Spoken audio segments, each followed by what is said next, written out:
Gente, desde novembro estamos acompanhando este caso. Elias Mendes falou no caso Daniel Alves, você condenou ele nisso aí a prova. Ora, o caso Daniel Alves, primeiro que eu não me lembro de ter feito um comentário mais incisivo, mas ele foi condenado. Depois, em segunda instância, ele foi absolvido, né? É diferente um pouco, né? Mas mesmo assim eu não lembro de ter feito assim, um comentário mais incisivo nessa história, porque o Itatiaia Patrulha nem falou desse tema. Então, mas enfim. 5h09. Gente, desde novembro que tô perplexo sobre o caso de envenenamento acontecido com dois adolescentes, mas uma genitora, não vou chamar de mãe, me perdoem, não vou chamar de mãe, uma genitora que envenenou os dois filhos. Então, eu falei, gente, isso aí tá um caso cabeludo, isso aí tá muito esquisito. A Polícia Civil concluiu o inquérito e as revelações são bombásticas. Quem traz todos os detalhes é ele, o guerreiro da notícia, o repórter Oswaldo Diniz. Boa tarde, Oswaldo! Renato Rios Neto, muito boa tarde para você, Renato. A Polícia Civil apresentou hoje detalhes à conclusão do inquérito que envolve envenenamento de dois irmãos na região de Venda Nova. Moisés de Oliveira, 12 anos, e Isadora dos Santos Oliveira, 18 anos, jantaram em casa na noite do dia 19 de novembro passado no bairro Jardim dos Comerciários. A refeição era composta por arroz, feijão, frango acebolado, chuchu e angu. Logo depois, os dois começaram a passar mal. Isadora morreu 5 dias depois no Hospital João 23. Moisés sofreu por 15 dias e faleceu no começo de dezembro. Quem fez a comida foi a mãe das vítimas, de 38 anos, que alegou estar passando mal naquele dia e não ter jantado. A polícia acredita que ela colocou chumbinho na refeição. A mulher segue presa e existe a suspeita de que o crime possa ser uma forma de atingir o ex-marido de quem estava separada. O delegado Humberto Júnior, da Homicídios de Venda Nova, relembra aquela fatídica e criminosa noite. No dia dos fatos, foi o dia 19 de novembro, a autora estava em casa com os filhos e no momento da janta ela serviu, a comida aos filhos, e depois de 40 minutos eles começaram a passar mal, apresentaram sintomas ali de envenenamento e foram encaminhados ao hospital e ficaram internados desde então. A filha, de 18 anos, faleceu no dia 24, 6 dias após o envenenamento, e o adolescente, o garoto de 12 anos, faleceu 15 dias depois do envenenamento.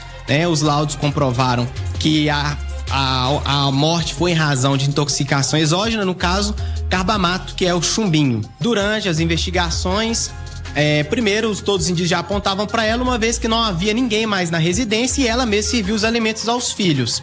Mas durante a oitiva de testemunhas, uma testemunha trouxe à polícia mensagens conversadas, realizadas ali no mês de novembro, antes dos fatos, em que ela dizia que quando tudo isso acabar, muita gente ia chorar, que ela não tinha mais opção, dando indícios ali de que alguma coisa ia acontecer. Além disso, a inteligência da Polícia Civil recuperou mensagens e pesquisas feitas na internet por ela, em que ela pesquisa por mais ou menos 130 vezes por veneno e chumbinho na internet. E uma dessas pesquisas, ela procurando saber qual a dosagem para matar crianças com veneno, mesmo em dose baixa. Então, esses elementos foram juntados ao inquérito também, porque indicando uma premeditação e um planejamento do crime. Por que ela fez isso, doutor? Tem a ver com o ex-marido dela? O que a gente pode falar sobre isso? Sim, é o que nós pudemos apurar, uma vez que ela não confessa, ela nega o crime, mas o que nós podemos apurar com tudo aquilo que foi reunido é que ela vivia uma crise familiar, estava também com problemas emocionais e poderia ter sido uma vingança, uma retaliação ao marido, uma vez que eles já não estavam bem no casamento, já havia um tempo. Consta que no meados de setembro e outubro, enquanto eles estavam num sítio em Jaboticatubas, ele teria tomado um café servido por ela e ele passou imediatamente a apresentar sintomas de envenenamento, como muito vômito, diarreia, só que naquela época ele não desconfiou que poderia ter sido um veneno. Eles estavam bem, doutor? Porque tem uma questão da medida protetiva também, Explica pra gente sobre isso. Sim, no dia 21 de outubro eles tiveram um problema dentro de casa, E aí ela procurou a delegacia de mulheres de plantão e pediu medida protetiva. né, contra o autor. E aí, desde então, eles já não estavam mais juntos, tanto que no dia dos fatos ele não estava presente, só estava ela com os filhos. Mas ela demonstrou em algum momento afeto pelos filhos, algo que pudesse levantar pelo menos a hipótese de que de repente ela não seria culpada? Olha, ela demonstra arrependimento.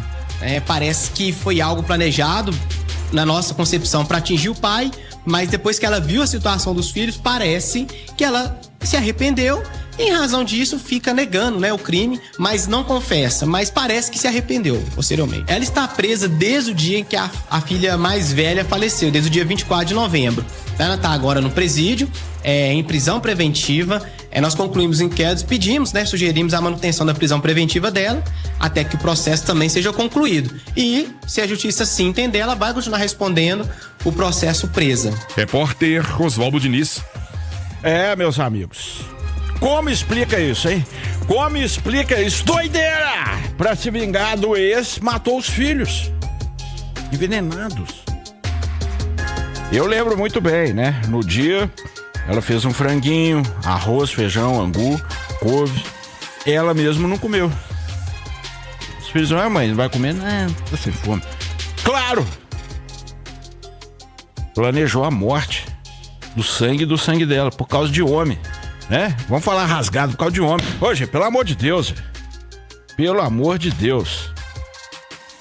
Então, parabéns ao DHPP, a Polícia Civil, doutor Humberto Júnior e toda a equipe, né? Quando eu dou os parabéns pro delegado, é pra equipe toda, né? Claro, representando aqui. Porque botou no papel, né? Tudo em provas aí, esta situação. E chama detalhe que ela pesquisou 130 vezes no Google sobre chumbinho, envenenamento. Ó pra você ver. Premeditado. Extrema frieza, premeditado. Tem gente perguntando quantos anos que eles tinham, Rafael, né? Quem perguntou aqui? Alguém perguntou aqui na live. Quantos anos que eles tinham? 12 e 18. Na flor da idade, né? Tudo pela frente. Tudo pela frente e ser morto pela própria mãe. Gente, vai me perdoar. Tem que ficar trancada o resto da vida, ué.